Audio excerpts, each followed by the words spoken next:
Charmé et grâce et repos de Dieu. Père, je te rends grâce et je te bénis. Seigneur, je te dis merci pour le souffle de vie que tu me donnes. Prends le contrôle de cet instant et que la gloire et l'adoration te reviennent dans le précieux nom de Jésus.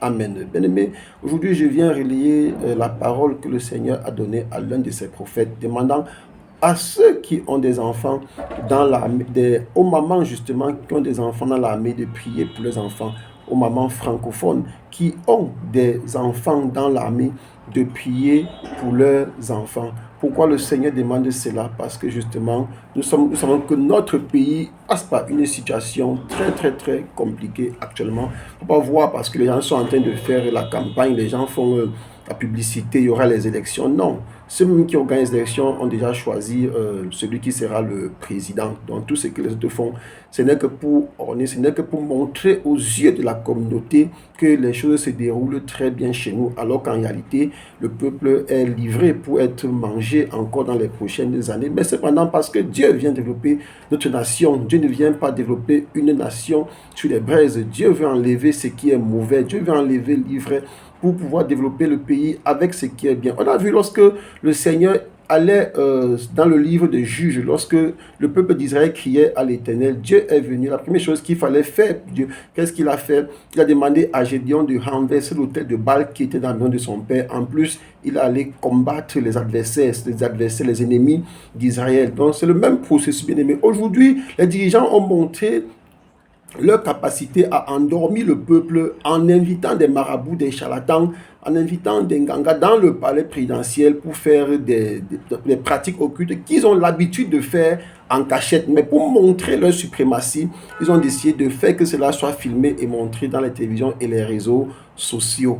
Et ça, c'est des choses qui ne plaisent pas du tout à Dieu. Et on a vu aussi dans certains ministères, certains dirigeants n'ont plus froid aux yeux. Ils invitent carrément ces gens de personnes-là de venir dans leur bureau pousser leur plat. Le Seigneur disait à Shemna, dans le livre d'Ésaïe, le Seigneur lui disait, oui, on se rappelle, c'est Ésaïe 22, le Seigneur lui disait, qu'y-a-t-il à toi ici pour que tu creuse un sépulcre ici? Oui, c'est que beaucoup sont en train de faire aussi. Et qu'est-ce que le Seigneur lui a dit? Je te chasserai de ton poste. L'Éternel t'arrachera de ta place.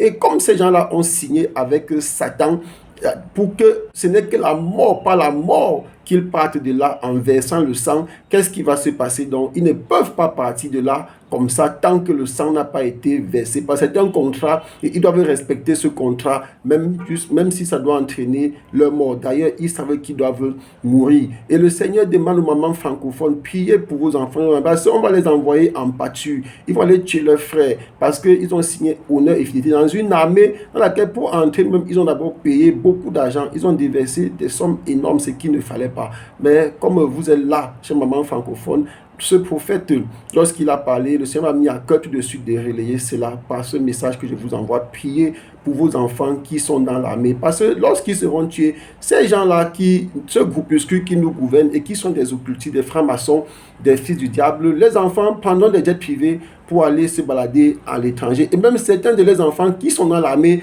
prendront des jets privés pour aller se promener, mener joyeuse vie à l'étranger. Mais c'est vous, vos enfants, vous les pauvres mamans-là, qui souffrez tous les jours, qui souffrez, qu'on torture tous les jours au soleil, ce sont vos enfants qui vont mourir. Et le Seigneur vous demande de mettre les genoux à terre, de faire encore ce sacrifice, de prier pour vos enfants, afin que le Seigneur préserve leur vie. Je prie pour vos mamans et le courage et l'assez de force pour le faire pour vos enfants. Et pendant que vous priez, priez aussi pour que le sang du peuple camerounais soit préservé. Priez aussi pour que ces gens-là qui ont été trompés, qui sont dans les sectes, dans les loges, que eux aussi, que le Seigneur touche leur cœur. Si parmi eux, certains peuvent se ressaisir, constater qu'ils ont été trompés par Satan ou pas, pour certains par leur mentor, et de donner leur vie à Jésus. Oui, nous ne sommes pas là pour souhaiter que ces gens-là meurent, mais nous souhaitons que eux aussi, ils donnent leur vie à Jésus et qu'ils vivent. Parce que parmi eux, il y a des enfants de Dieu qui se sont tout simplement fait tromper. Je prie, bien-aimés, pour que vous, mamans francophones, que vous leviez véritablement